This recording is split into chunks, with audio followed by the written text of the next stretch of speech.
from Borderlands Foundation. I'm Sam Cook, your host on the show and the founder of the Borderlands Foundation. And just a quick reminder, our goal here on this show is to shine a light on the unsung heroes who've done extraordinary things in the war against the Russian invasion in Ukraine.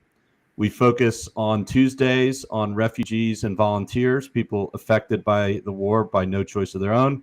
On Thursdays, we interview military experts, military figures, both regular Army and territorial defense fighters. And all are telling extraordinary stories that really give you the ground truth on what's happening in this great struggle in Ukraine for the future of the West. So before we dive in and I introduce today's guests, feel free to drop a question in the comments below during the show, and I'll do my best to ask Yuri, Glenn, and David any of the questions you put there. So this is interactive. We are watching your comments wherever you are.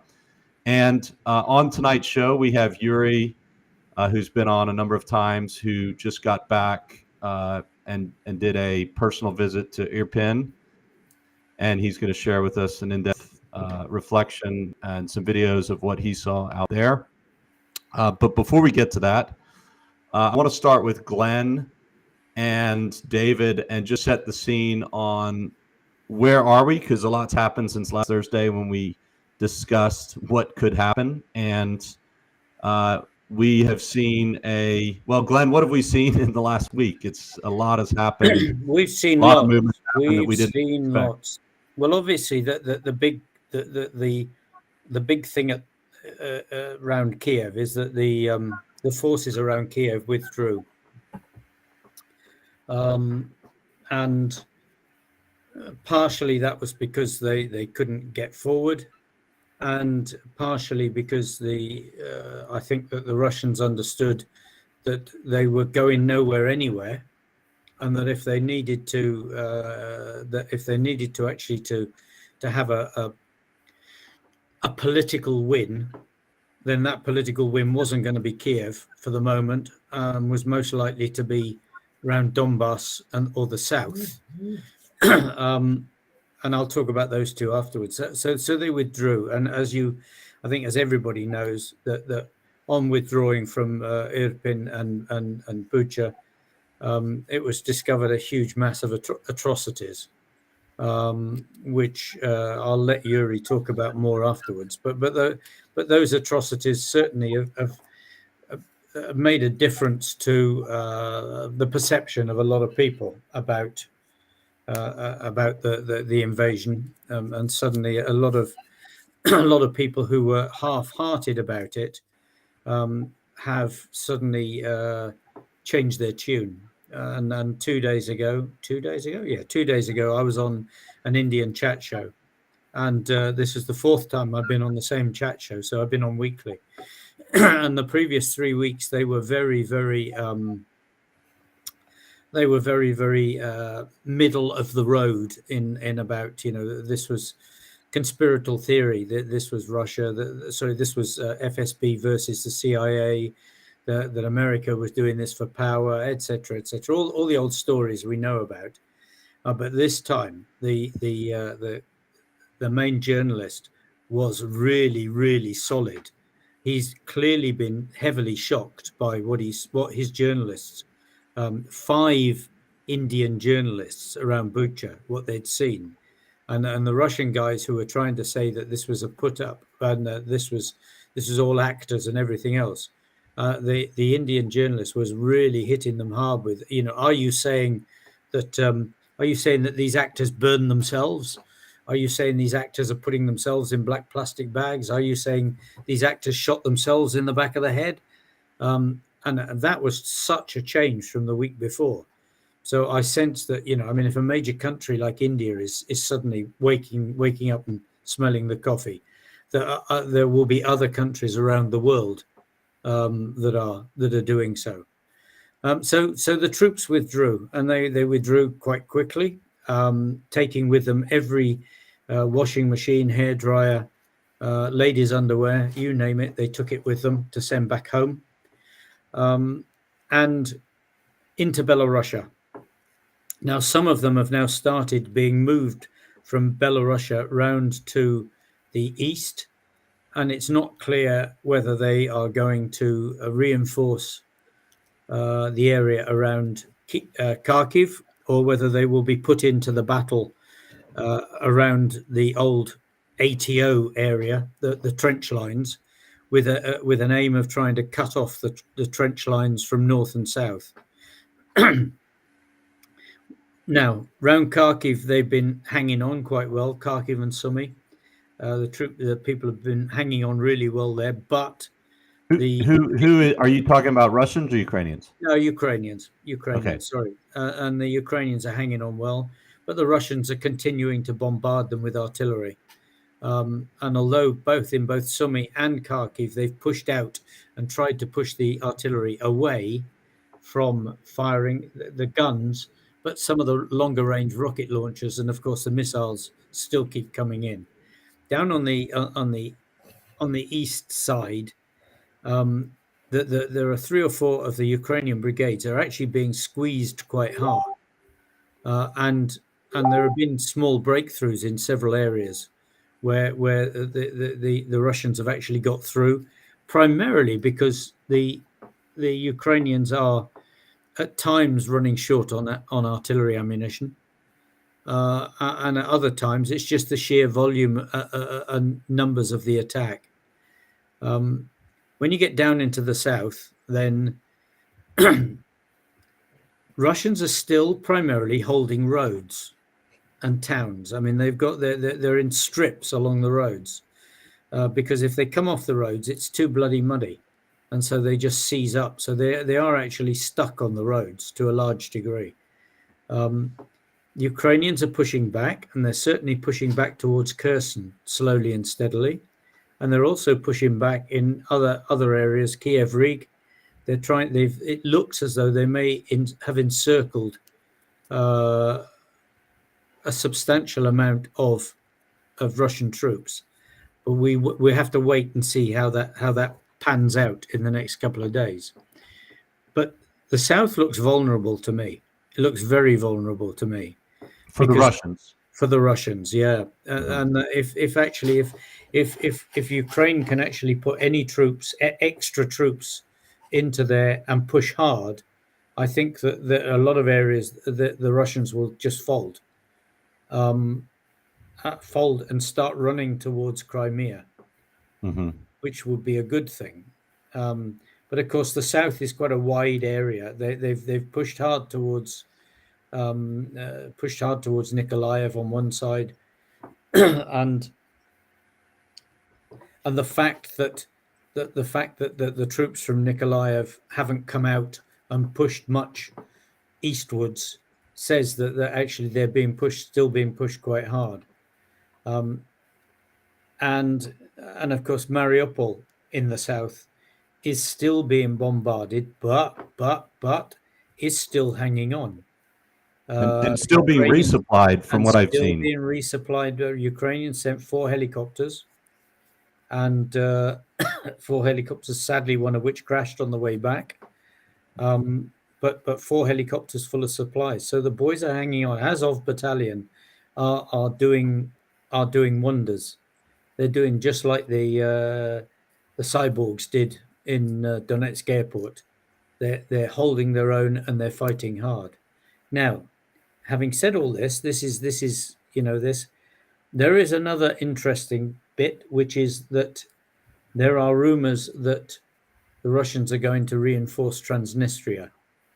They've already started. They've already started sort of work in the airport there, and there is a possibility that they will actually start bringing stuff into Transnistria. Although, don't ask me how they get it there, what flight route they use. I can only assume either crossing Ukrainian airspace down in the very southwest, or trying to cross through Romania, because they certainly are not going to try crossing east-west across the Donbass.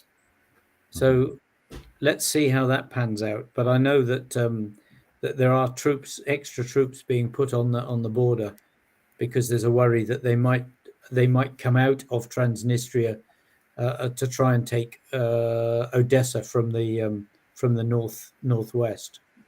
So that's where we are, folks. It's relatively in a what can one call it? A time of lots happening, but not much happening in terms of the battle.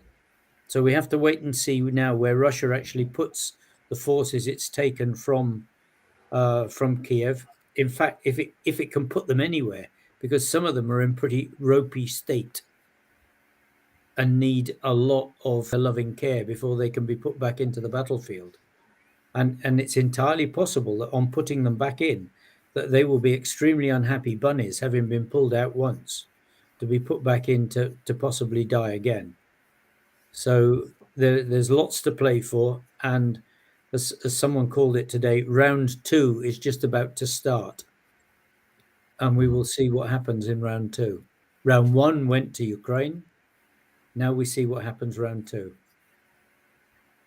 Well, Glenn, just something I would like to highlight here, and let's bracket a summary of round 1 quickly. I've lost you, mate. You've gone quiet. Can you hear me? No, I can now. Yes. Yeah. There's been a really good Twitter thread that went viral, which was kind of a first draft of what the Battle of Kiev was, and really what we've been observing for the last, I guess, 6 weeks. Is the original objectives were to change the regime in Kiev, capture, kill Zelensky, force a puppet regime in. And we're going to get to Yuri in a moment, who's going to share with us a personal eyewitness account of the aftermath of this battle. And once we do that, at the end, me, you, and David will go into what could be next with Yuri in terms of what round 2 is. But there's a pretty amazing summary, which I'm sure is incomplete, as all histories are. But it's becoming clear that President Putin literally believed in their war plan that they would topple the regime by lunch. The Gostomel airport seizure was designed to seize the airfield, and then they were supposed to land 7,000 VDV forces at the airport that afternoon around lunchtime. And they were literally going to drive in, as was the plan, to central Kiev, take the TV tower, find the president, and then just say, hey, we're in control. And what stopped that was U.S. intelligence had tipped President Zelensky and the Ukrainians off to that. And when the invasion started, they shot down some of those helicopters with the paratroopers that were coming in. More importantly, the Georgian Foreign Legion Training Brigade went out with a bunch of foreign fighters, from what I understand, plus Ukrainian reserve forces, which were the main forces out there, took that airfield, blew it up. So that really foiled their ability to land the VDV forces and just drive straight into Kiev, because the airfield wasn't working. And then the armored column, which came down, apparently a lot of armored vehicles got right to the outskirts of Kiev and in Gostomel, but they had no fuel. And that fuel was the infamous 40-mile convoy, which we talked about, I think, week 2 or week 3. Look at all these fuelers that are being destroyed. And there was a 30-man drone reconnaissance special team that went out there and took out fuelers, blocked the route. And then I guess the Ukrainians stole the Russian communications net and kept saying, we're coming, and they never were. So the Russians thought, wow, they're an hour away, for 2 weeks.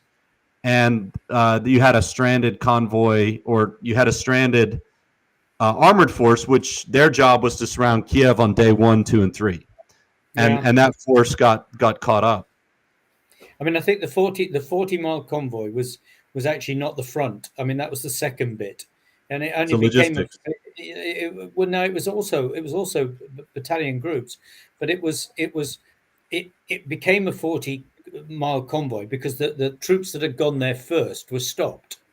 So they were stopped in Irpen, and they flooded the river and the floodplain in Irpen, blew the bridge, and so the front troops just couldn't get across. And once you got the front troops stopped there and backed up, then everything that came through that was supposed to just drive down and sort of drive into Kiev had nowhere to go, and so they just stayed on the road. And then, as we saw, gradually that there was a bit of attrition for this, and but it was that. I'm not sure who did the stopping on the front line. I think it was one of the brigades. It was a regular brigade at Irpen that actually stopped the front line. But they had a bloody fight for several days. It wasn't an easy thing at all. So, but they did actually, they stopped them getting into Kiev, which was the main thing. But again, the Russians were not good at things like fire and maneuver. They weren't good at infantry. They weren't good at. I mean, they weren't doing infiltration. Things that we've been taught that to do properly, because they're not trained. So anything that got now, whether they weren't trained because they never thought anybody was going to have to fight, or whether that's just that the consequences of I think it's the consequences of a crap system, basically, that where corruption rules and bullying, corruption, alcoholism, poor leadership, no proper training of officers, no ethics, no anything. So this what we're seeing is the result of that. A mess, an inability to take objectives. Well, it's becoming clear that the war plan was 4 hours to topple the regime. The backup plan was 3 days to surround the city and pummel it into submission with artillery and armor. And neither one of those worked. The whole force, this massive force from the northwest, got trapped outside of Kiev. And that's what they were stuck for 4 or 5 weeks. And then the aftermath of that is what we're about to hear from with Yuri, which is what did those soldiers do while they're trapped in those different suburbs of Kiev, all these different towns stretching all the way up to the Belarus border. And then we'll go into that with Yuri, and at the end, Glenn, me, you, Dave, and Yuri we'll have a roundtable on what's next in the pending battle for the Donbass. So Yuri, welcome back, and I'll let you share your impressions from what you saw this week, but tell me, how have things been going in your territorial defense unit, and what happened this last week for you, and I'll pull up the video that you want to share. Yes, I visited Bucha and around Hostomel towns. Also, 2 days ago, I visited Borodyanka. This is like a town approximately the same size of as Bucha, and as Hostomel, maybe a bit bigger. And the damages, civilian damages, is even worse than Bucha. And I sent you some personal photos and videos from that region, and I hope you can show them because this is unforgettable impression. Yes.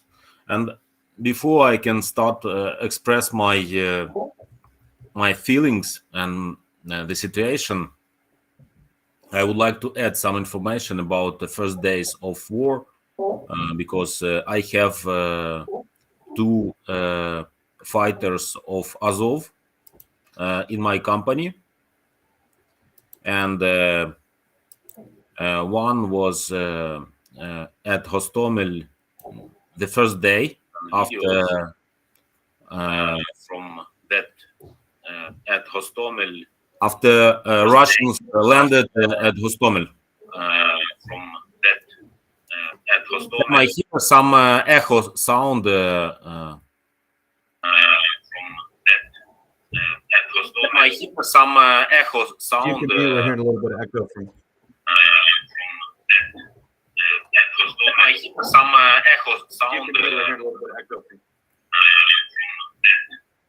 So someone's playing a Facebook. Guys, someone has a video up and running that's echoing. Just a moment. Maybe it's me. Me, could be me. Maybe it's you, Yuri. Could be one of you has the video playing on the side. So go ahead, Yuri. How do you hear me now? Yeah, okay. Okay, yes. So the first days, Azov was there at Hostomel. Also, National Guards was there. Also, Special Forces was there, and Russians were met by a huge clash. And also, when this 40 miles or big column, they went from right shore of Dnieper River, and also the big force came from left side of Dnieper, from. So for those of you, right bank of Dnieper is the west side. And then the left bank is the east side, which is a little bit confusing if you're not from Ukraine. Yes. So the main brigade that met Russians was 72 mechanized brigade, and they were relocated for the whole front for two sides, and it was a huge mass of Russian tanks, and from western side we did Ukrainians did the right things. They bombed the one of the gate of Irpen, and it left the water level above all western line of defense filled with water.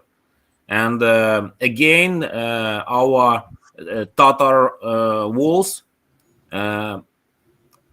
was very important, yes, because they just we just blown up all bridges, main bridges, and they can only we left only one bridge near Bilogorodka, only one bridge. So they have to go from Borodyanka to Worzel, from the west, from Belarusian border, down to Bucha, Worzel, Bucha, Hostomel, and they tried several times to go through Stoyanka to Bilogorodka to cross the river. And they had several attempts to cross the river. But it was not successful because of huge defense efforts of all united forces, because it was like mix, not just brigade or special forces or territory defense. It was like unique combinations of defense, different groups. So okay, let me talk about Bucha massacre. Yes, let me show just impression. So Yuri, I'm downloading your video. I will get to it when it's ready. Sorry about the delay. My internet here is not so great, but I'll let you share your reflections and we'll upload it when it's ready. Yes, so just from personal experience, one of my Azov fighter, who was my programmer, he was citizen of Belarus until 2018. He started in Donbass. His name is Ilya Hrenov, and his military name is Litvin. So he was from the first day of the war, and the group of 24 people from Azov met Russian tanks on the way from Borodyanka to Vorzel. And they organized ambush, and were looking for 3 to 4 vehicles, Russian vehicles, but they appeared about 40. And it was 3rd of March, and a few soldiers was killed. They blown up one truck filled with Russian infantry. They blown up, and maybe you can show some pictures of this KAMAZ, this truck. They carry about 25 Russian soldiers. They were killed, and also 2 infantry. I don't know how it's in English. Infantry truck, light armored vehicle. So two of them were blown up, and I took one part of this vehicle as a memory about Ilya. He was he carried javelin together with him and RPG, and the history of this fight will explain you how defense was, how Ukrainians stopped Russians, because as far as I know, American intelligence forecasted up to four days of defense, and it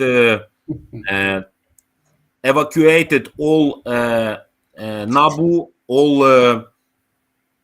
we have some inspections of law, like law police. It was evacuated, law police evacuated a week before start of the war. About 1,500 people. United States, the government of United States evacuated about before 16th of February. So also, as far as you understand, remember, Zelensky was they insisted to evacuate Zelensky out of Kyiv. He refused.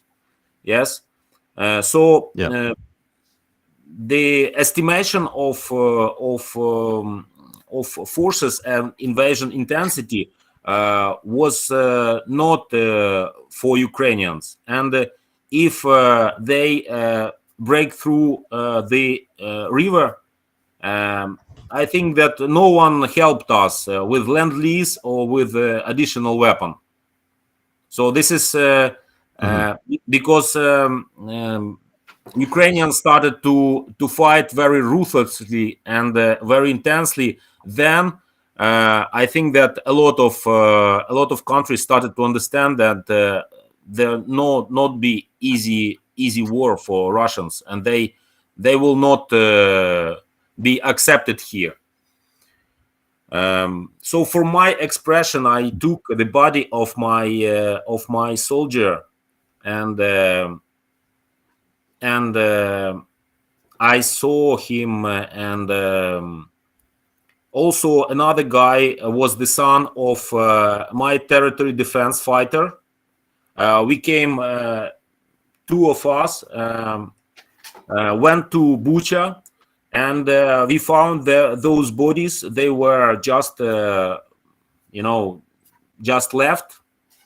No one could took them. It was about months of time they were lying there, and body of Ilya was they shoot it from high caliber cannons to infantry. So the Russians were so ruthless that they surrounded this hotel, San Marino, and they shot it from all guns they had, just from armored vehicles. And they even shoot it with, directed the special rockets at the vehicles that especially for tanks, it's called PTUR. Yeah. So it's like a directed rocket, yes, that are thrown from vehicles. Sabo rounds. Yes. And they were started to launch this to the buildings our Azov soldiers were sitting. So they shoot. Was that where Ilya was that where Ilya? Did you go to Irpen to retrieve Ilya's body from Irpen, or? Yes.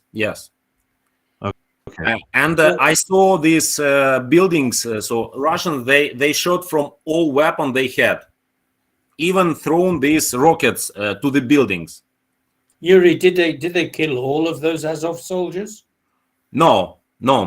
Only few of them, and they shot approximately so the two equipages of vehicles, of light armored vehicles were destroyed completely. The cannons were thrown out of their corpse. And this also is Ukrainian vehicles. No, this is Russian vehicles. Russian vehicles. Yes, they destroyed two vehicles and one truck filled with 25 infantry. So they were just sitting at the truck. It was not military even truck. It was a National Guard. So it was OMON. It was Belarusian who was with me. They talked that this was the truck that Lukashenko used, to take Protestants from the streets of Minsk. Protesters. Yes, protesters. Yeah. So it was Protestants, probably just as bad. Yes, it's protesters. Sorry. And it was we're getting into religious wars now. But Yeah, we get a whole load of. yeah, Dave said Protestants are off. Dave and I are on the other side of the divide there. And I grew up in Belfast as a Protestant, Dave. So anyway. So this car was not military. Yes, this was like a police car. They were ready to fight with Ukrainian protesters.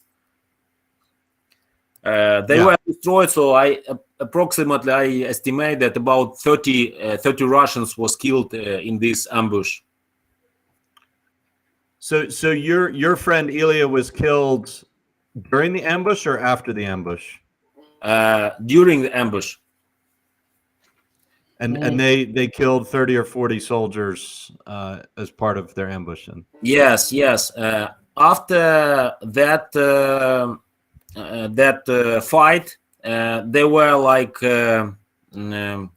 hidden in this hotel in one like kitchen room. It was in the center of this big restaurant, and they were silent. And after they waited for night, they went out, and they had a few also damaged a few damaged people, and they ran away to home after that. So just a few understanding of what was a village and what town, what situation was around this hotel, and how Russians came to the village, what they did. the tactics was horrible because they were so afraid. They even didn't came in house. They just along the streets, all houses are ruined. And what they did, they just drove by tank on the road, just make first hit to the house, and on just like with a big caliber cannon. And after that, after the first shot to the house, they just run on the gates of the house with a tank, and then they opened the doors and they did what they did. So the tactics was terrible. Just you cannot imagine. They just were driving and shooting all houses.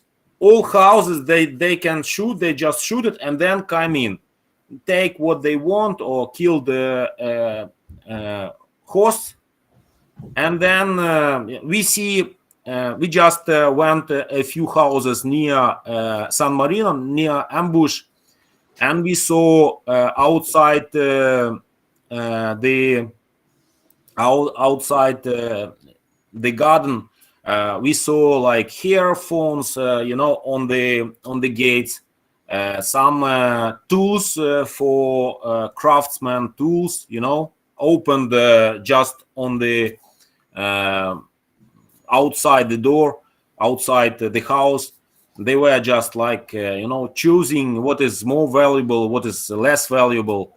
And also all roads were covered with bodies, and a lot of them were just with bikes. So they were just riding bikes and was shot down.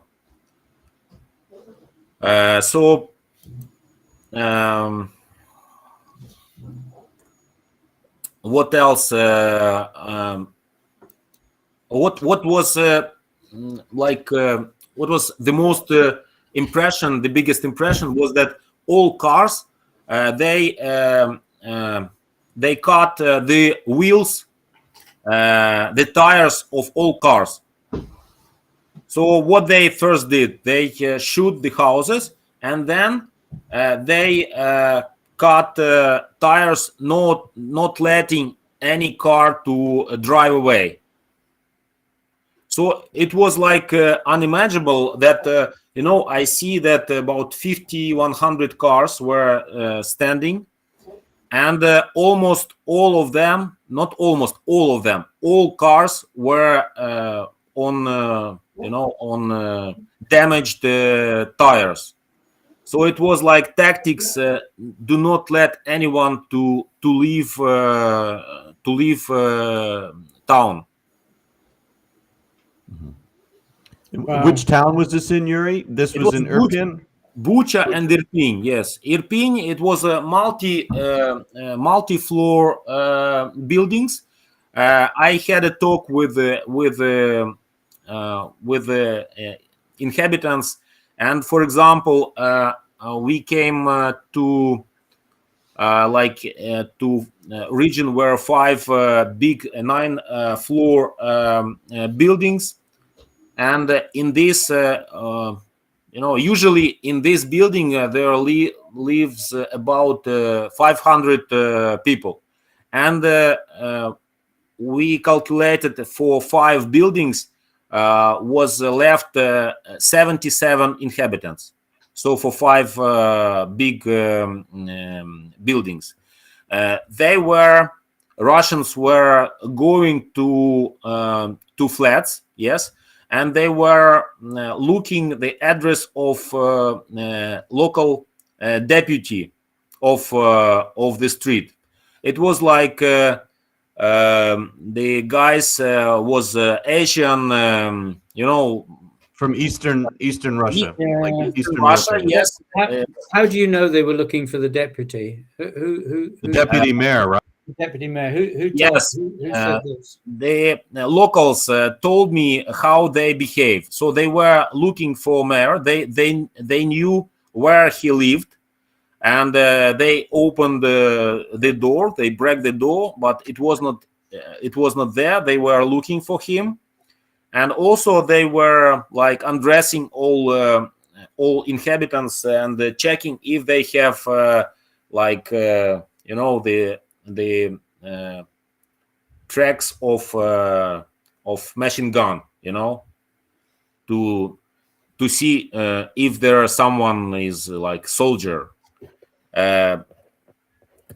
So they this is about their tactics for multi-store buildings. For one floor, for houses, because Bucha is like a town with about 50% of inhabitants living in multi-store buildings and 50% in private houses. Yes, in private houses they were like after coming into house, they were taking everything what they wanted, and if someone resisted, they just killed with any hesitation. Just 1 second, and they killed. If they see someone is telling something or like resisting somehow, just they killed without any discussion. So this is also what is very important to understand, because there are a lot of information when you see this by yourself, and when I was told that they were shooting inside the houses, but I told that it's maybe but it's like they like to write something on the walls that for example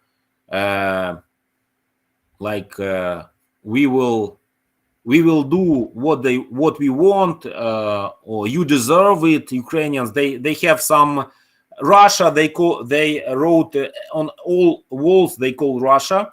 And also I didn't understand that before why they shit everywhere. They shit in rooms, they shit on beds of children, and it's hard to understand, but it's like the way they like express their power, that they are strong and you are weak, and we want to to mark the territory, that this is our territory. Bizarre. That's a strange way to mark your territory, I guess. Well, it's animal, isn't it? It's animal. It's exactly what animals do. Well, it's also, did they just enjoy living in that environment after they marked their territory, or was that just something they did on the way out? Or also, you have to understand that Bucha is like a very, very, like a cozy place, very nice houses. The forest of, like a big forest. It was like a resort for all Kyiv inhabitants. This is like villages that have especially clear air. Very lakes, it's like resort zone, and it was made like very beautiful, and these orcs, they were just impressed and shocked by the beauty of these houses, of how people are living, and they just expressed their that they will make it looks like Russia or something of the kind. I don't know. They needed to make it feel like home. Yes, like home, to make it home, make it their home. Yeah. Yuck. So Yuri, I will have your video here uploaded shortly in the next few minutes. Glenn and David, one of the things that just strikes me about the stories and the descriptions here is how how should I put it? Are these? Is this a soldier? Or is this a unit or a gang? And what's the fighting effectiveness of such units? Not only here, but in anywhere else they decide to go. We've seen this before, right, Sam? Like, this is not dissimilar from the Iraqi army, which is similarly organized, and the leadership structure in the Iraqi army is pretty similar to the Russian army, right? Where there is not a professional non-commissioned officer corps. So it can quickly devolve into, barbarianism, savagery, whatever you want to call it. They're orcs. And there's a complete breakdown in standards, discipline, and you're defecating all over the place. That's where you have to live as an occupying army. You've created an unsanitary environment that you have to exist yourself in if you're going to continue to achieve your strategic aims, right? To become an army of occupation and Dave, there's a bit you just said, which I jump in with. You said there's a breakdown in discipline and things. I don't think there is. I think this is the normal. I don't think we see something that was different when they went to war. Right. Yeah. I think we're seeing them as they are. Yeah, and that's true. They were never trained. They were never shown what sanitation or good order and discipline actually looks like to begin with. Whether that's actively encouraged or that's just the way it is. Mm-hmm. It's probably just the way it is.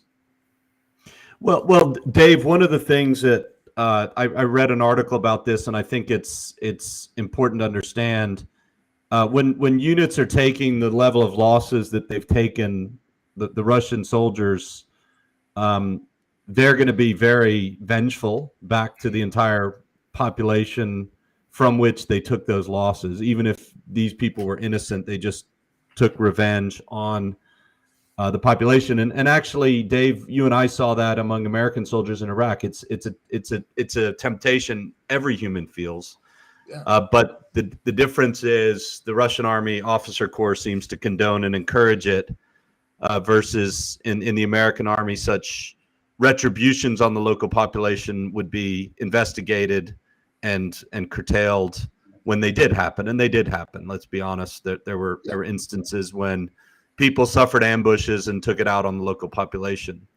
But what appears to be happening here, Yuri, is you're right. Soldiers that are very poor, trying to make themselves feel at home, but also I think it's the Russian military's way of keeping their soldiers motivated. Because if you're allowed to plunder, meaning now it's legal according to the Russian military code of whatever justice they have, rape, obviously, summary executions, that actually keeps their soldiers somewhat motivated when they have horrible discipline otherwise. It gives them something to do that it perversely keeps them intact as a mob of some kind of group of basically they've devolved into being gangs rather than a disciplined military unit. It gives them something to do other than execute their own commanders. Yeah, which we did see some Russian units do, right?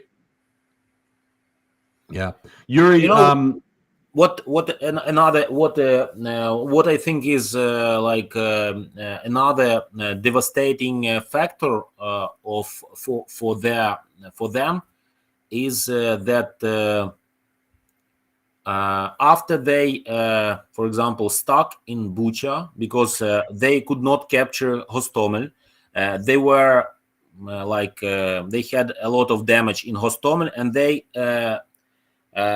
run away from Hostomel to Bucha because in Hostomel, Hostomel aerodrome is like a big field, and they could be damaged very quick, very fast. They came to Bucha because there are a lot of houses, a lot of buildings. They can hide, under trees and under houses. And after that, they just spent about 3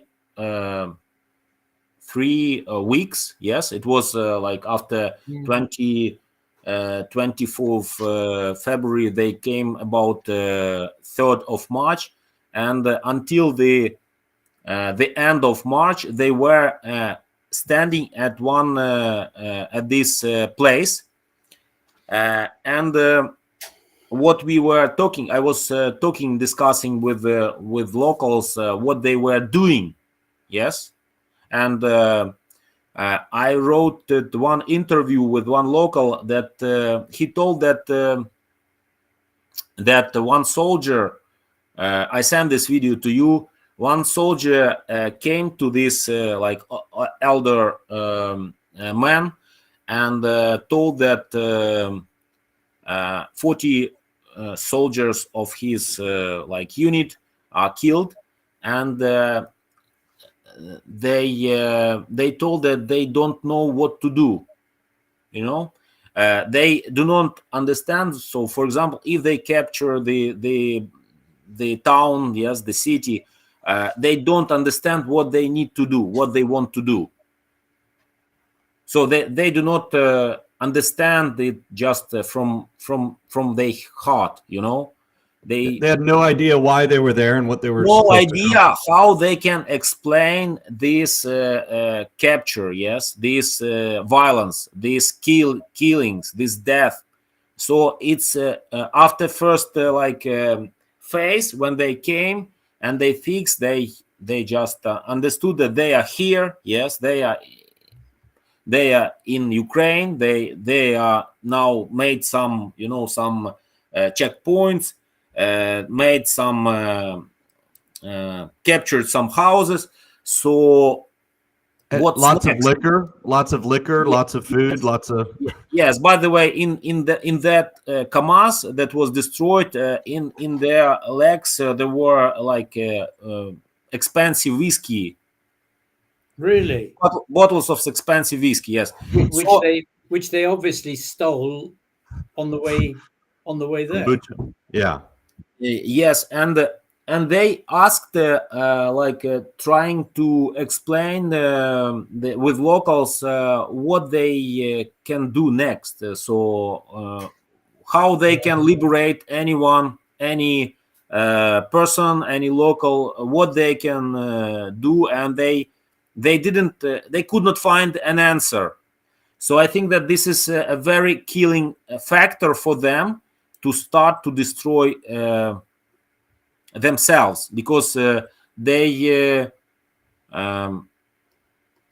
purpose is zero, no purpose at all. No one can explain. Also, I talked with our army, with our special units. They they are making talk. They're interviewing the soldiers, the captured soldiers, and they are asking, what is your motivation and what is your goal? Yes, and I spoke with a man who maybe talked with 10 of captured soldiers, and no one can explain why they're here. So what do you want to do? They could not explain what they want to do. So I mean, some ideology or some reasoning of this is Borodyanka, this is not Bucha. Oh, this is the house where they shit everything. They were shitting inside house on beds, usually on beds. This is the favorite place where they shit. They shit on bed.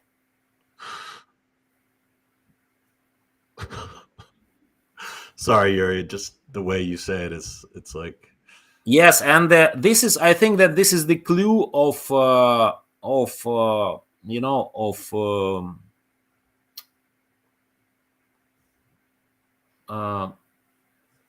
think the weakest point of Russian army. And you see that this is the same way they destroy building. Just stop, make stop. This is the unit that was destroyed by Ilya.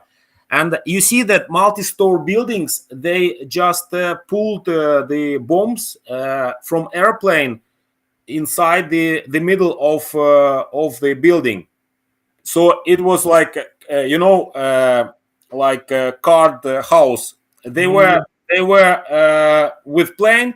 They were throwing air bombs to the middle of multi-store building, and they all are hit in the center, and they are just you see in the center, and most of buildings they are just they are clashed inside with this.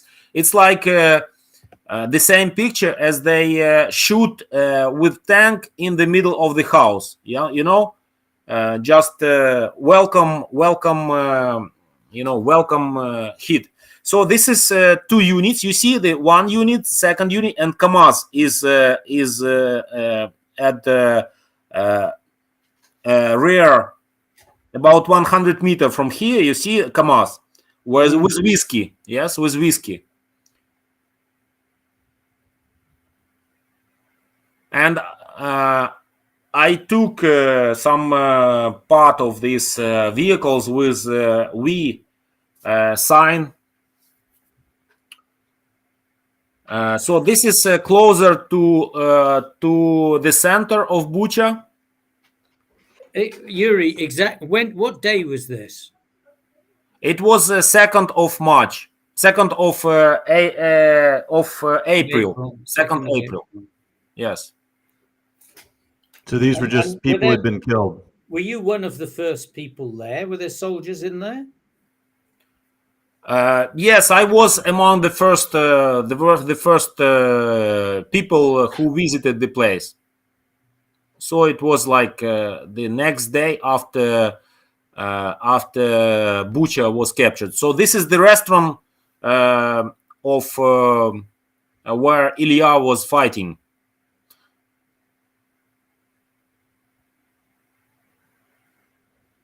So this was where they did the ambush. This is Central Road from north, from Belarusian border to Bucha, and they were waiting for them in this hotel.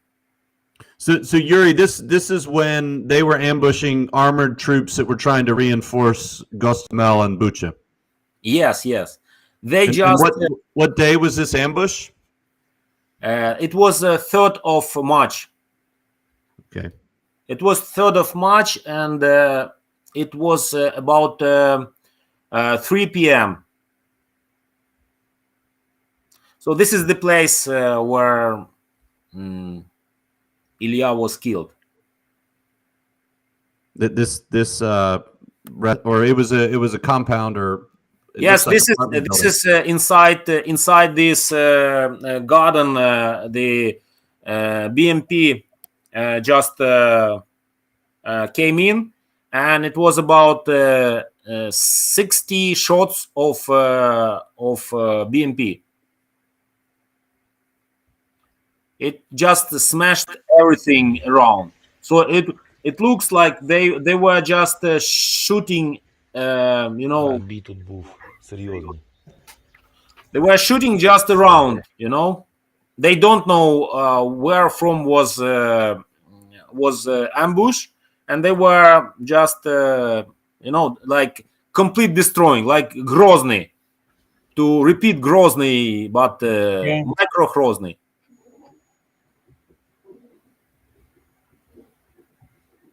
Yeah, it's interesting. I remember telling someone in 2014, 2015 in the British government that if the Russians came into Ukraine seriously past Donbass, that they would make it like Grozny, and I was laughed at and said that no one would do that in a civilized country, and here we are seeing the Groznification of a large chunk of the suburbs of. Oh, this is what they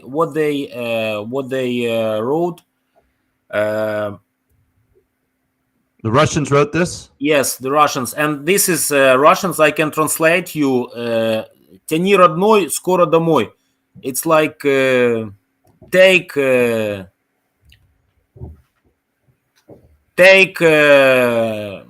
and because we will fast we'll be home. I don't understand that translation. Take fast. Take something. Take something. Steal, and we'll be home quicker. Got it. I guess that's a strategy. Yeah, well, it's Steal what to they get did, home. isn't it? It's what they did. And you read about the fact that they took all this stuff to the post office in Belarusia and shipped it home. And they were shipping home 60 kilos at a time from some people. 50, 60 kilos of stuff. Washing. This is, by the way, this KAMAZ. And check back, Sam. Took back this. KAMAZ, show me this burned vehicle, truck. Oh, yes, stop it. So this is OMON, this is police truck. You see that armored windows. So the sides of truck, it's like with a steel shield, bullet, not bulletproof, but violence proof. So it's like for protesters, packing protesters. So Roskvardia, like National Guard police trucks? Yes. It was like for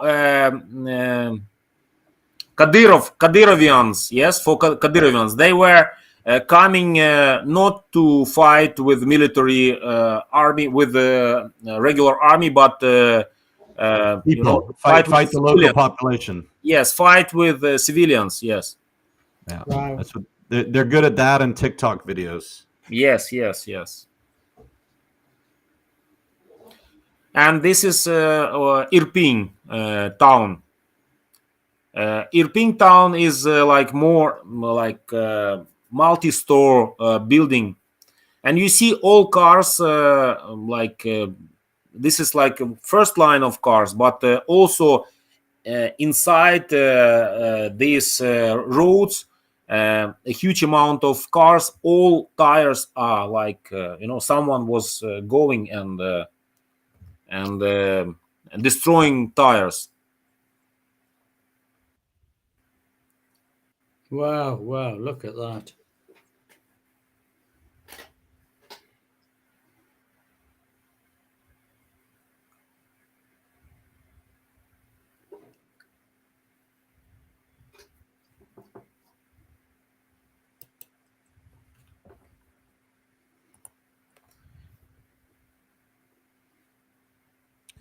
Well, Yuri, thank you for bringing that firsthand account back. We'll definitely share that. We'll cut out a short video of that and share what you showed. So Glenn and Yuri and David, couple things about the Russian military, Russian high command claim they're repositioning because they've accomplished all their objectives, which is clearly not the case.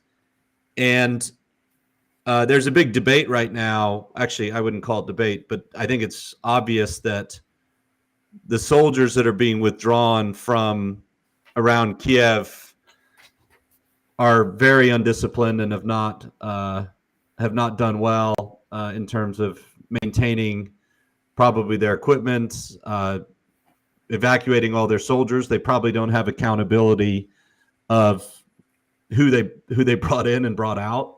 And actually, one of the interesting parts I heard from a Russian former GRU Spetsnaz officer who was on our broadcast, who was speaking out against his country's invasion, he said, well, actually, the Russian casualty figures probably aren't a lie. They just legitimately are leaving soldiers behind so they don't have to count them as KIA, so they can doctor their numbers a little bit or a lot.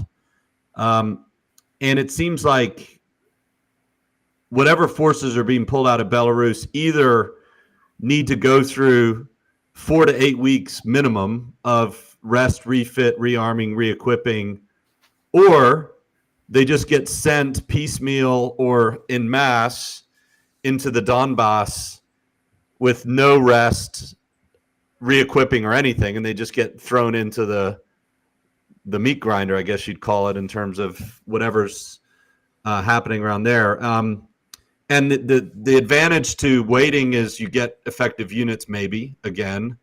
The disadvantage is Ukraine has interior lines. They've already moved their regular forces out to the Donbass, or they're moving them, leaving the territorial defense to defend Kiev for any future attacks on Kiev from Belarus, which seems unlikely given the state of the forces in Russia and the sabotage around Belarus that's going on in the rail community.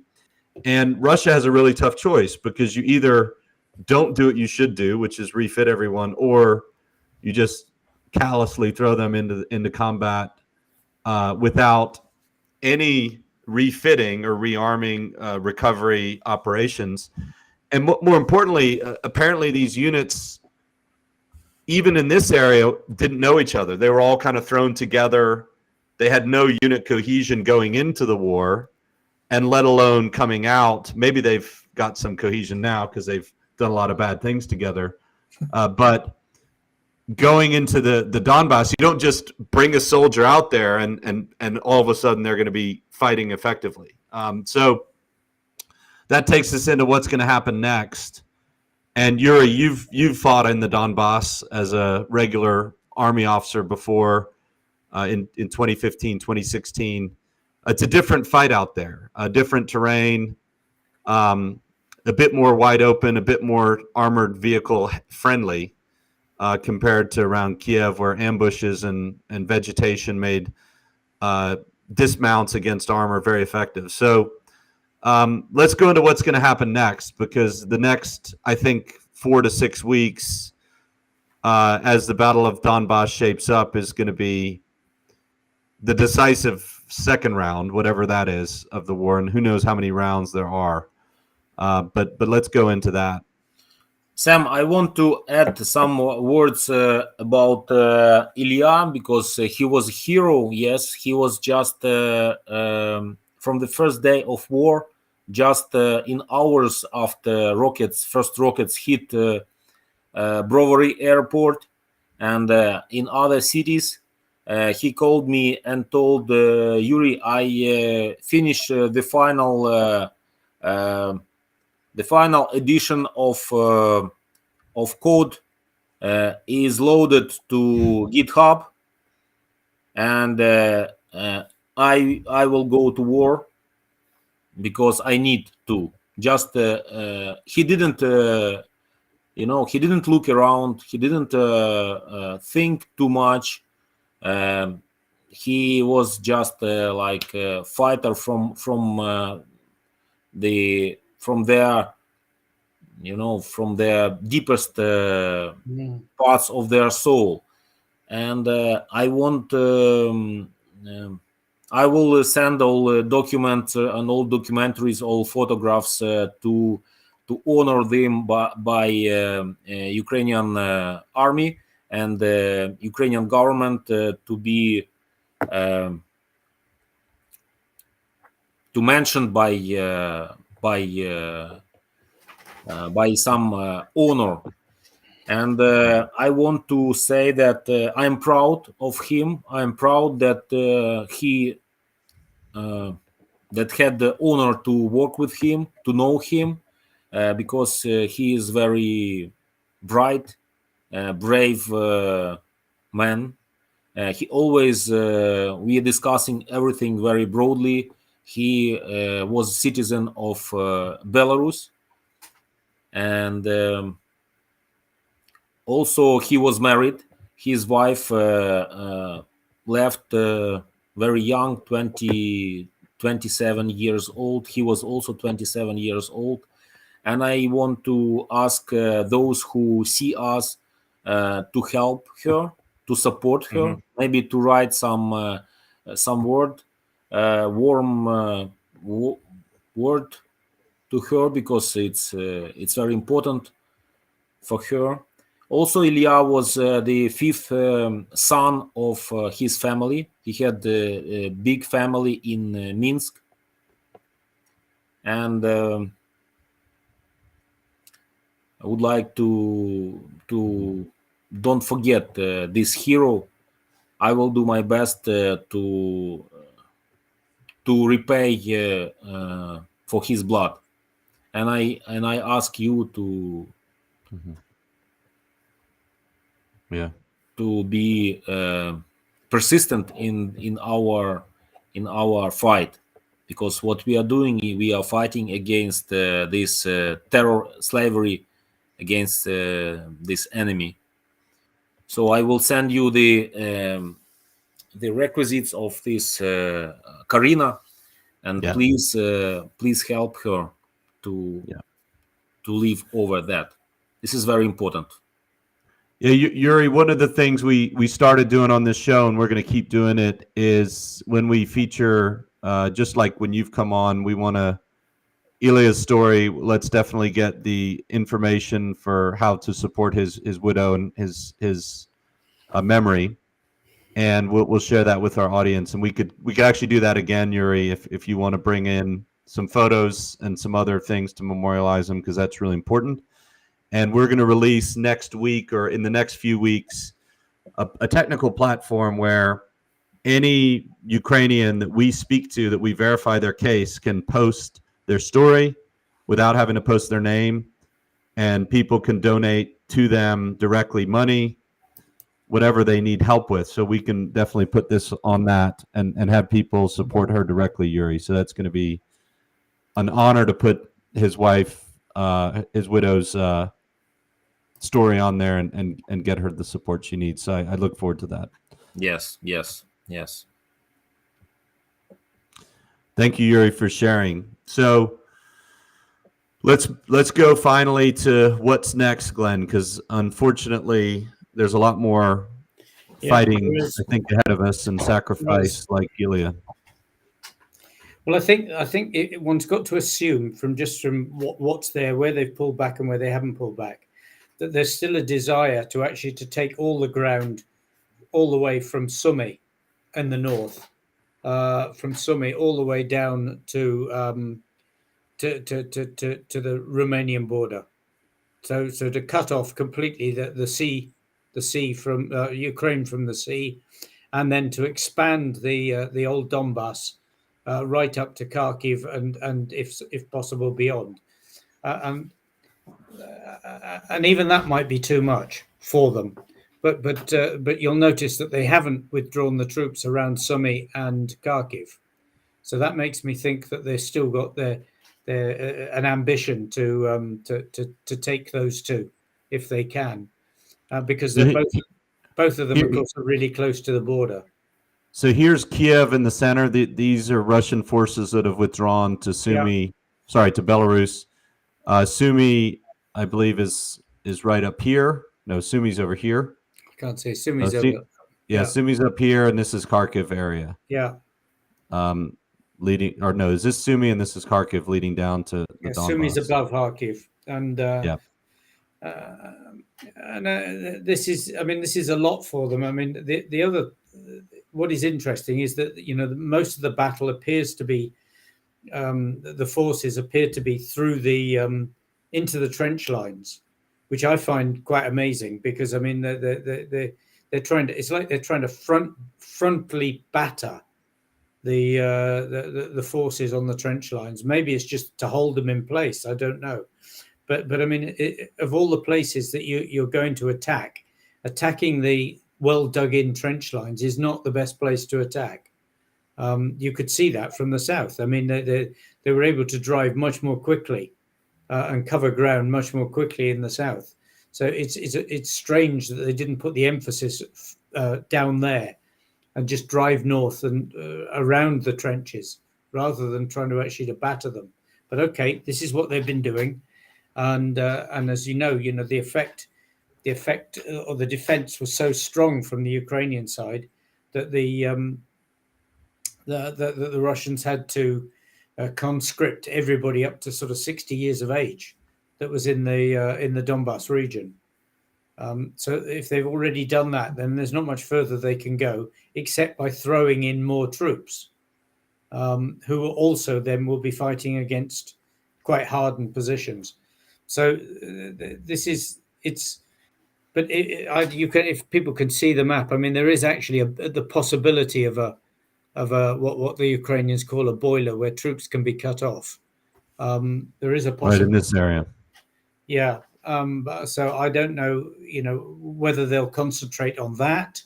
But if they do concentrate on that, then they also if they don't reinforce the south, they leave themselves vulnerable of losing Kherson. And maybe after Kherson, the chances for the Ukrainians to drive hard to cut off to cut off Crimea completely, which would be a good thing if they could do that, because that would really unsettle all the troops around who'd come out of Crimea, who then feel that their escape route has been eaten away. You can leave that map up there for a second, because you can actually see the Kryvyi. That's where my fiance and in-laws are from, and Zelensky, of course. Yeah. And you can see this red line that it's basically a very thin area of troops, which is quite capable of being cut off by the Ukrainians. And Kherson is also surrounded by Ukrainians. At the bottom, Kherson is now surrounded. So I think in the next 2 days we'll see something. I hope we'll see something positive for the Ukrainians down there. And each time there is something positive in areas like this, then it has to have an effect, a knock-on effect into other areas of people worrying that either that they're going to be surrounded, or that the whole plan is unraveling. Yeah. But when you look at it down there, you can see. I mean, effectively, Russia controls now approximately 4 times, maybe 5 times more than they did before in Ukraine. So there's going to be, round 2 is going to be a lot of hard work to try and pull that back. And if Ukrainians want what they say they want, which is to take back Donbass and to take back Crimea, then there's going to be a round 3 and a round 4 and a round 5, because they're not going to get all that in one go. Yeah. Unless, of course, Russia collapses. Unless, of course, the troops collapse. Well, this is something, Glenn, I wanted to bring up, and we brought this up a few weeks ago, and people said, well, this could be a stalemate. There could be a ceasefire, which the atrocities in Bucha have just killed the peace talks, rightfully so. I think people are still discounting the possibility that the Russian military in the next 4 to 6 weeks could be. I believe there's a window if the West arms Ukraine with the ammunition, the anti-tank weapons, but most importantly the offensive weapons, tanks, mainly heavy artillery, a lot more drones and things that can be put out to use quickly. I think the Russian forces could be run off a lot quicker than is appreciated if Ukraine is rearmed properly, and that's really. And it's well, I mean, what we're talking about really is just it's just ammunition. I mean, the thing about the Ukrainian side is I don't see a mobile battle. I just don't see it's going to happen, because they've never trained for it. They've not prepared for it. They don't have the psychology in their heads for doing this. But what I see is lots and lots and lots of small, blunt, hard, tactical battles. Small area, move forward. Take another small area, move forward. Which is in effect what happened outside of Kiev. Yeah. We move in, we bite an area off, kill people, move forward, bite another area off. And the Ukrainian forces seem to be extremely good at that. I mean, they're good at it, not just outside of Kiev, but we're seeing exactly the same in Sumy and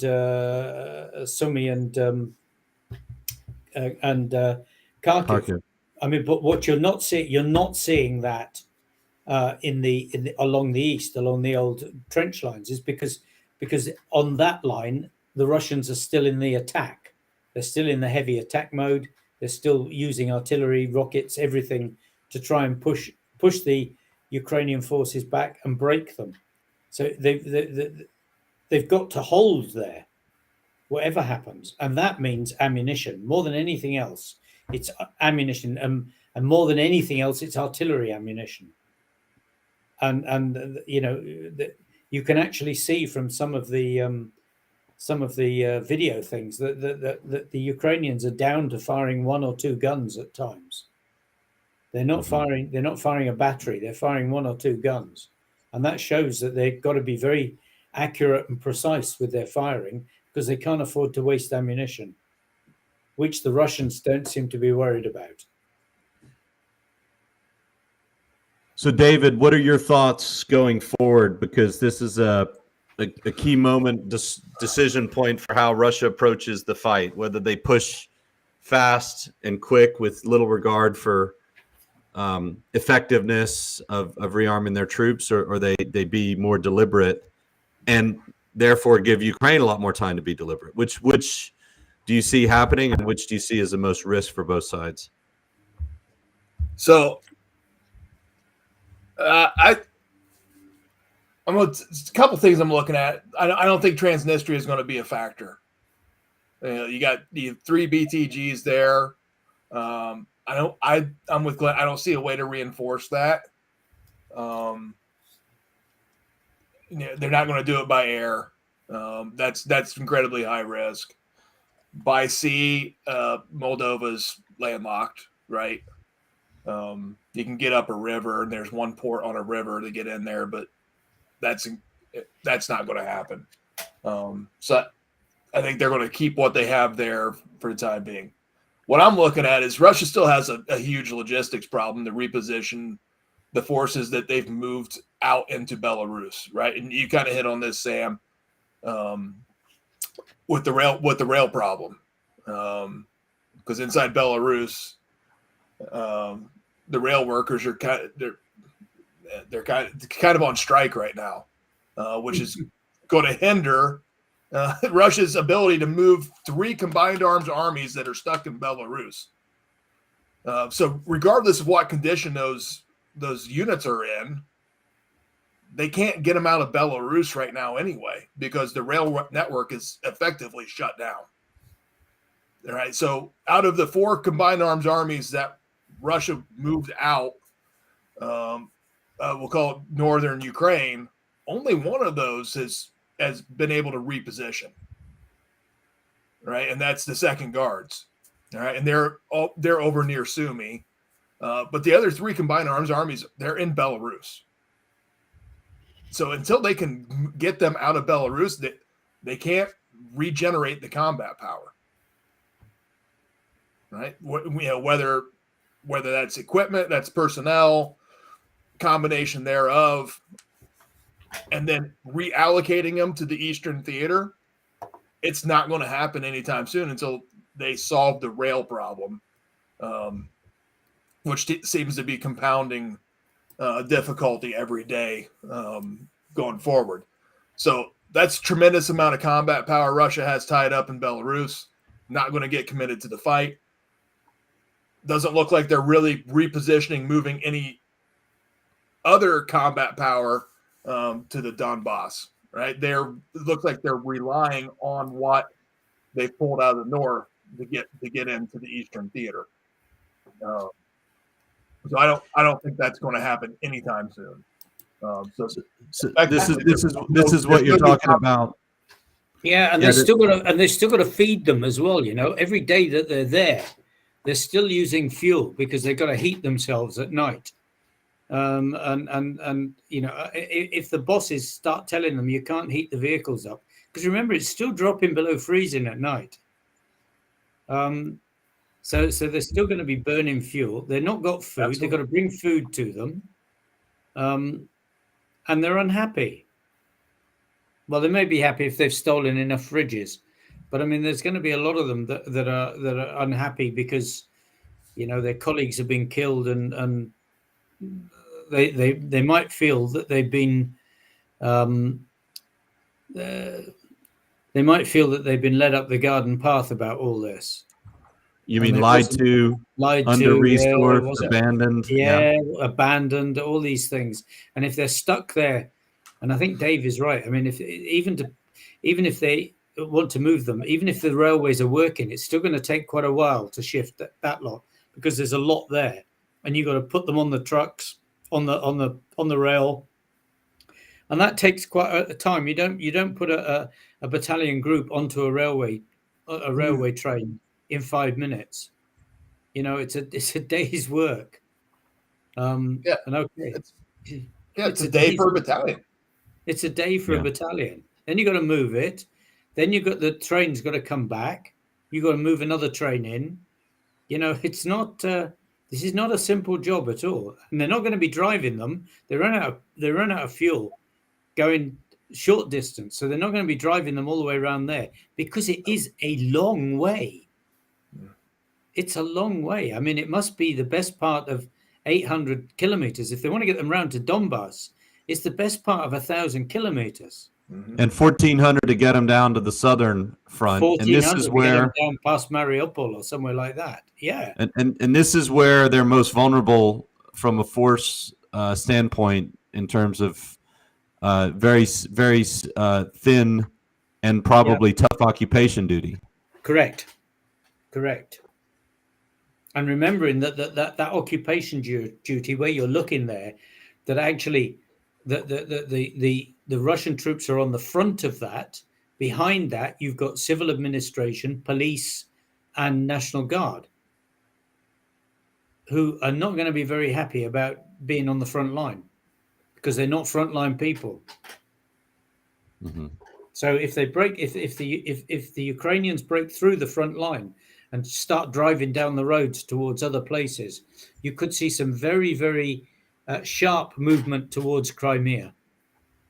I mean, personally, I think if they put a brigade into Crimea, Crimea would empty, because there are almost no combat soldiers in Crimea. You've got air defense, you've got ships, sailors, administrative people, logistics.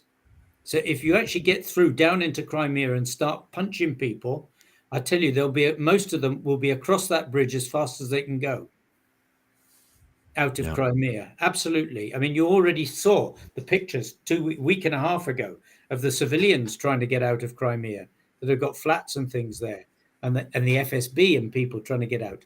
The others will leave even faster. It'll be the road to Basra. So they've got the Ukrainians have got to get down to Crimea as quickly as possible and get over that bridge into Crimea. And that will unravel huge amounts of everything. If they can do that, it will unravel, because Putin will, if they get into Crimea, Putin will his head will blow. Well, and that actually brings up another point, which is, if his head blows, other things could blow. And there's a strong risk, which is not debated in this, and we don't have time for it, but something that I think President Zelensky and the Ukrainian forces are mindful of, which is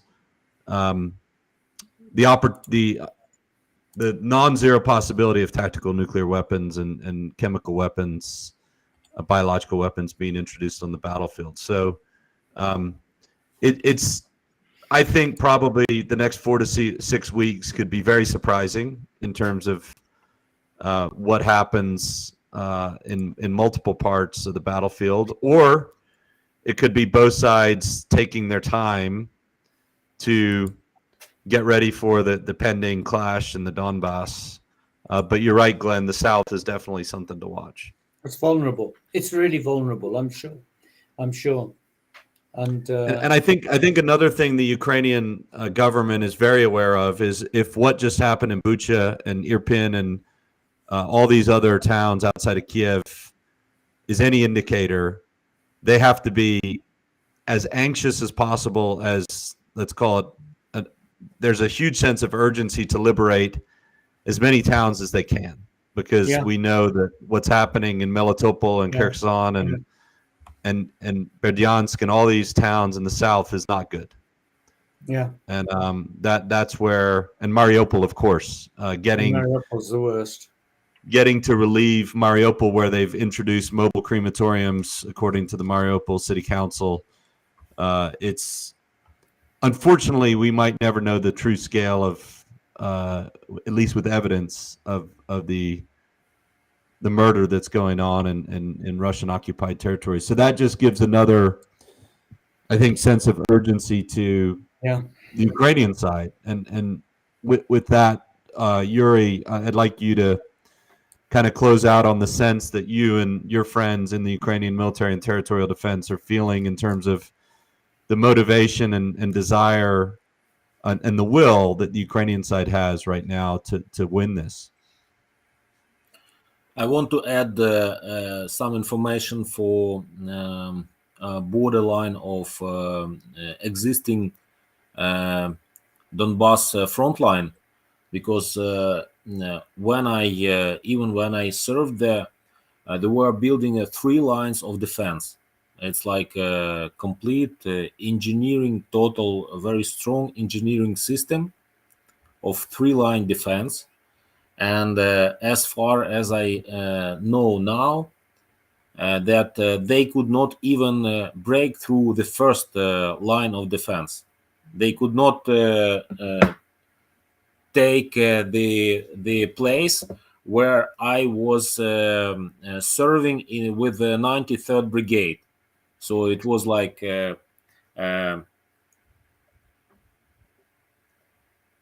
Opitne Vodinets, so it's just airport, Donetsk airport region, and Avdiivka. Right in this area? Yes, and Avdiivka. they are not, they have not crossed that part of line. Yes, you see the Avdiivka, Donetsk, and you have just 2 rows. Yes, that rows. So they could not just a few meters. They could not move a few meters ahead. And after Avdiivka, we have in 10 kilometers the second line of defense, and in 20 kilometers the third line of defense. Yeah. And it's just not like temporary blindages. It's a fortification system with concrete buildings, with concrete system of communication, with a good position for defense. So it's not worse than Bilogorodka hills. Yeah. Of course, maybe not so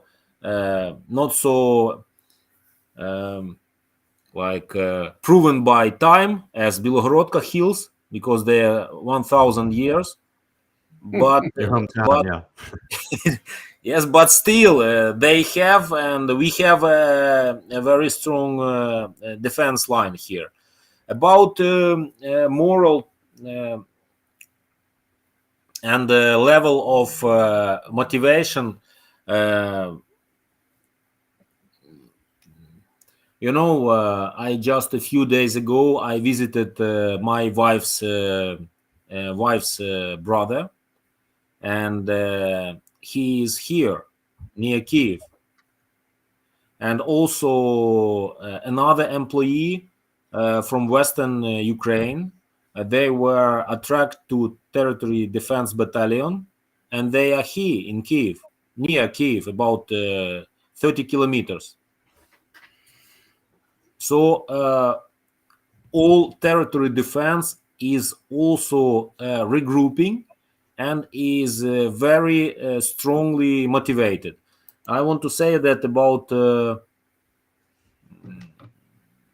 100 people from my territory defense, like voluntary unit, came to the army, like regular with a regular contract.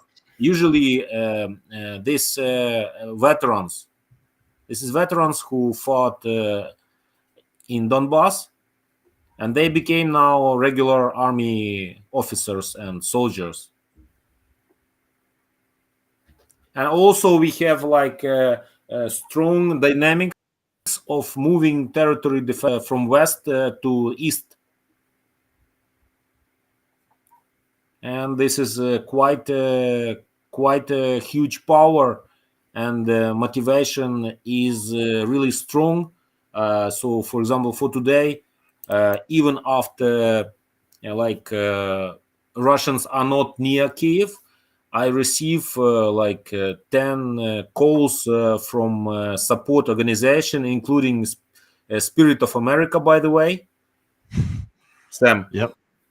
The guys who financed Army FM in 2016. Yeah. Jake, Jim Hague. I want to thank him and please mention him. He's in our talk because I want to thank him. He is very strong, and I'm talking to him tomorrow, so I'll do that. Yes, please, because another support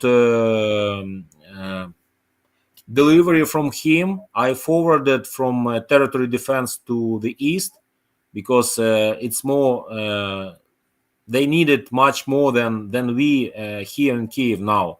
We will receive our part later. We can receive it later. So we still have a huge good logistic. Also, I know that, for example, my volunteers, they are sending resources like generators, also special equipment like night vision systems, also armored vests, a lot of stuff, cars. I think that for only my territory defense received maybe about 30 to 40 trucks, volunteers, financed by volunteers. And I think that no Russian army can receive. This is special trucks adopted for all road 4x4 all road wheel, and I feel that everyone is ready to fight and go to the east, to the south.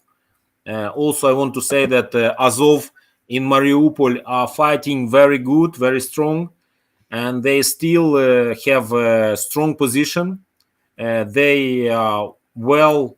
They have good logistics. They have armor. So I think that they will keep Mariupol until we will break this line of south with Russians. So my forecast is next month will be very important, and we have a lot of today was the first day with the temperature about 15 degrees Celsius. The green trees became more and more green, and it's much easier to kill Russians from bushes covered with green leaves. Yes. It's hunting season now, right, Yuri? Yes, I also have to say that we have a strong connections with inside the south with the civilians. They also have territory defense under coverage, and I think that a lot of surprises will wait for Russians next weeks. We spoke to Sergey, who's part of the resistance, and he promises us that there's a good behind the lines resistance going on, and I certainly agree. Well, Yuri, Glenn, Dave, thank you as always for joining us. Yuri, thank you specifically for humanizing what happened in Kiev with your friend Ilya. I look forward to supporting him and his fiance, his memory and his fiance, when we can feature that very shortly, and make sure we never forget him and what he died for. And let's always keep that at the front of what we do as we talk about this, because this isn't some academic historical study. This is a real event going on right now with people we all care about involved. And I just wanted to make sure we always keep that at the forefront. And Yuri, look forward to seeing what other connections you make that we can feature, on the East or in the South, as you speak to people from the territorial defense units that need help. Let's bring them on and feature what they're doing and try and support them directly. And Glenn, Dave, thank you as always. You're our favorite enduring guests, as people ask and say they really gain a lot from hearing both of you and your insights. Two Left and Lieutenant Colonel retireds from the oldest alliance, the UK and US militaries, and appreciate that. And finally, for those of you watching, if you've enjoyed our broadcasts, we exist. The Borderlands Foundation exists as a nonprofit to support refugees and people inside Ukraine who've been affected by the war, whether it's widow of Ilya or people inside of Ukraine who don't want to leave, or people who've left Ukraine. Anyone who has financial needs or other needs, we're going to have a site released very soon that allows you to see their story and contribute directly to them. And you can count on us vetting with our staff every single person that's put up there, so it's not a scam. It's a real person with a real need that we've spoken to, and that's what we're committed to doing to support the country through this. And hopefully also raise awareness of what's really going on. And Glenn and David, I'll remind everyone, if you want to go back and see all the past shows, way before it was known to most people, we predicted Russia was in real trouble on the battlefield. It seems like we've been consistently a week or two ahead of, let's call it conventional pundits and wisdom on what's happening. And I hope that what we've talked about today, some of that comes to pass, because it sounds like there's some real opportunities for Ukraine to make some progress before Russia knows what hit them. And let's see if that happens. I think a lot of that's dependent on Western countries answering the call with the Lend-Lease program that was just renewed, that historical document. Let's hope that gets signed and leveraged. But most importantly, it really comes down to, and it always has, depending on people like Yuri inside Ukraine, who actually make things happen without the support that they should have been getting all this time. So thank you, Yuri, for all that you're doing inside Ukraine with your countrymen, and we look forward to trying to support as much as we can. Yes, thank you, and Thank you, guys. All Americans, including Jim Hake, and I would like to invite him to next talk, because it's very important. Yes, so it would be a great talk, because we also connected with some good memories about Army FM, about building a media system around Frontline. So he visited most of territories, and we visited Mariupol together with him personally. Yes, and visited the house of homeless children. Yes, together with him, and it was unforgettable, memories. I'll tell him he's got to come on. Yes, and I think that he will, I don't know, maybe he will cry looking at these maps. Yeah. Maybe. Well, I hope so. Okay, guys, I've got to go. Thanks, guys. Thanks, everyone. See you all soon. Okay, Thank you. See you guys. Yeah, bye then. Bye.